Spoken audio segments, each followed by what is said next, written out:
Well, especially with everything that's going on between the other guys in IRL, it's kind of a gloomy situation to begin the month of May, for sure. I could get to the heart of this, like the emotion of it, and the financial impact, and the community division, and these young drivers.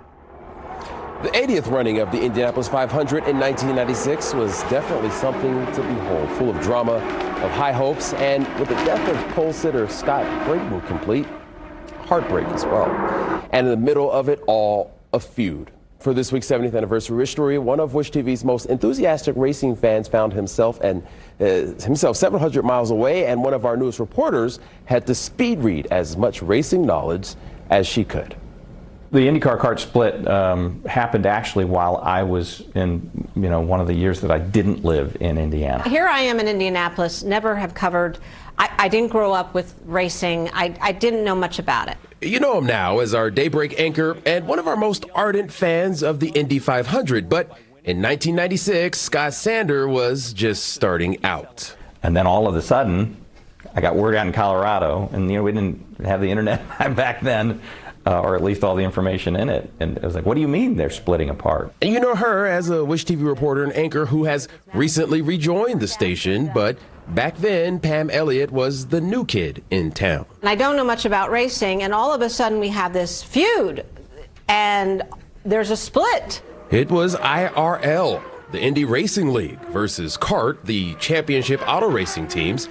Tony George, having recently taken the wheel of his family's historic ownership of the Indianapolis Motor Speedway, resigned from the board of the nearly 20-year-old CART and announced IRL's founding in 1994. In the early 90s, you could make a valid argument. I don't think it was there yet, but you could say IndyCar was making a run to be what we call the fourth major American sport. At the core of the controversy is George's new Indy Racing League and the absence of many big-name drivers. In a private interview on the eve of the track opening, I asked Tony about his dispute with the CART owners. The ownership rank is upset with the Speedway and doesn't want to see the Speedway be involved in the management of the sport or the growth of the sport or promoting events outside of the confines of 16th and Georgetown. We're going to have more control over who races here, what they race in, how much it costs to do that. Because things are wildly out of control in terms of spending. The top teams, can spend millions, and the smallest teams are still making cars in their garages, and that's just not going to work. If I was still driving, I'd probably be very much more upset, than I am the way it is, because I feel like I'd worked all those years to earn my way there, and then all of a sudden it's yanked out from under me. I'm very angry at Tony, mainly because I think he's trying to mess around with something that's bigger than him. Meanwhile, you had the teams who were in CART saying, this is actually going really well up and down the paddock. Everybody's benefiting from the top level teams doing what they're doing. CART had a lot of the names that you would recognize, a lot of the drivers, a lot of the Indy 500 winners. And then IRL had these young people coming up, like a guy by the name of Tony Stewart. You might have heard of him. Pam Elliott had been hired by Wish TV as holiday relief in December 1992. Originally from Ohio, she enjoyed college football more than watching cars drive in an oval. Let's bring our sports guys in on this, please. But in life, like racing, things change very quickly. Truck team 5196. Neil Moore covered CART, and I covered the IRL. It became my beat. Now, I, again, have no background in racing, but it became my beat. Typically, opening day, he arrives before gates open, but not this year. I'm playing golf tomorrow. I may come later in the day. Is that a statement that you're making, Tom? Well, statement that I like golf, yes.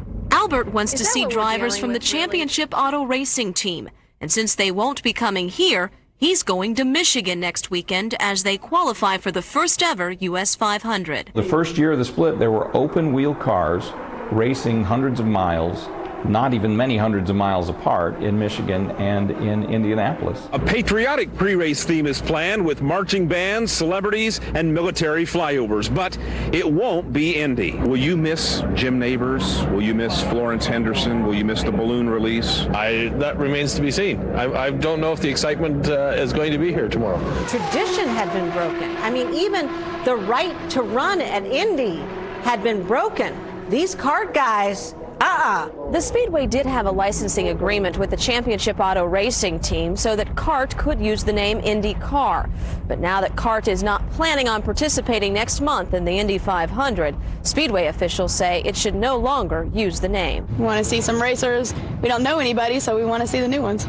With the big names driving up north, the field of 33 had room for rookies. I just started talking to people. I saw Tony Stewart out at a pub one time, and I said, I gotta talk to him. Now, my friends were like, okay, you're not working right now. And I said, it doesn't matter. This is the perfect opportunity to get to know him. Nowhere in my mind, did I think this guy would evolve into an IndyCar winner, a Daytona winner. I'm very excited. I actually live about 10 minutes from the Speedway. And Tony Stewart is a rookie driver and a hometown hero. He and other drivers introduced themselves today at the first in a series of sports luncheons at the Indianapolis Athletic Club. We had absolute chaos in terms of whether you cheered for the cars and teams, or you cheered for the drivers, or you cheered for the track and the city, or it was tough. You had to make decisions. Were you a CART fan? Were you an IndyCar fan? Smart people could disagree on who was right and who was wrong in all of it, but the bottom line was neither side blinked. Both called each other's bluff, and all of a sudden we had 2 series. And that's how it stayed until 2008, nearly 10 years later. IRL and CART unified, and it can be said the sport, of course, benefited from those changes that it brought.